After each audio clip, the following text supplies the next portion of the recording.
David Barthes, bonjour. Bonjour Alexandre. Vous êtes directeur général de la Chambre d'agriculture de Saône-et-Loire et vous avez monté deux projets absolument incroyables. Le premier, c'est l'Observatoire de la santé des dirigeants agricoles et le deuxième, c'est le mentorat entrepreneurial dans le monde agricole aussi. Alors le premier, pourquoi cet observatoire? Alors le premier, c'est avec un travail avec les élus de la Chambre d'agriculture face au questionnement d'un certain nombre d'agriculteurs, face à l'agribashing, face au sentiment de ras-le-bol qu'ont les agriculteurs, d'épuisement professionnel. Il nous a semblé important de mettre des chiffres sur ce ressenti et d'objectiver les choses. Et donc nous travaillons avec l'Université de Montpellier aujourd'hui. Nous avons mis en place le premier observatoire de la santé des dirigeants agricoles en France, puisque ça n'existait pas, avec une équipe de chercheurs qui depuis 10 ans travaillent sur les sujets de la santé des dirigeants de PME. Ce qui va nous permettre à la fois d'avoir un baromètre trimestriel de ce qui se passe en agriculture sur le département de Saône-et-Loire, sur ces sujets-là, de comparer la situation des agriculteurs aux autres secteurs d'activité,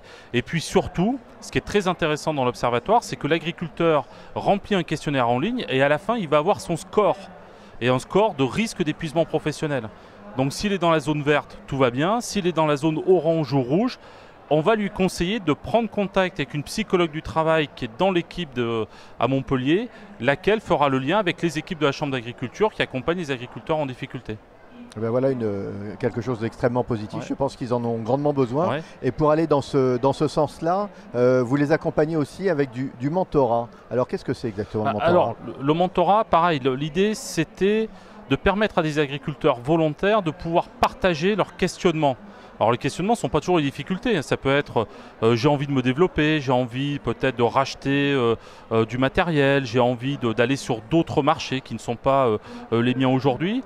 Et donc nous mettons en place des binômes volontaires entre un agriculteur que l'on appelle le mentoré et un mentor qui est un chef d'entreprise d'un autre secteur d'activité. Donc il n'est pas issu du monde agricole, donc vous allez trouver des artisans, vous allez trouver des industriels, des dirigeants d'entreprises de travaux publics, dans le numérique aussi, et ces chefs d'entreprise vont pendant 18 mois, tous les mois, rencontrer l'agriculteur avec lequel ils vont travailler pour échanger sur les pratiques professionnelles, sur la posture du dirigeant. Et nous le faisons en partenariat avec Dominique Restineau, qui est le président du réseau M-France, qui a amené le concept du mentorat, qu'il a amené du Québec en France il y a pareil une dizaine d'années.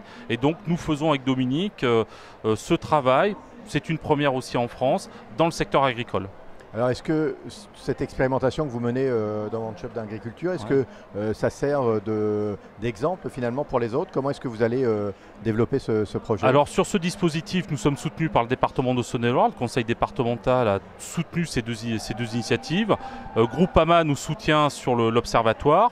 Et puis l'Assemblée permanente des chambres d'agriculture suit avec intérêt ce que nous faisons. Et il n'est pas impossible que ces dispositifs, dans les prochaines années, fassent l'objet d'essaimages ailleurs en France. Super, bah écoutez, on vous retrouve l'année prochaine pour faire un point sur les deux sujets. Avec grand plaisir Alexandre. Merci David. Merci, à très au revoir. vite.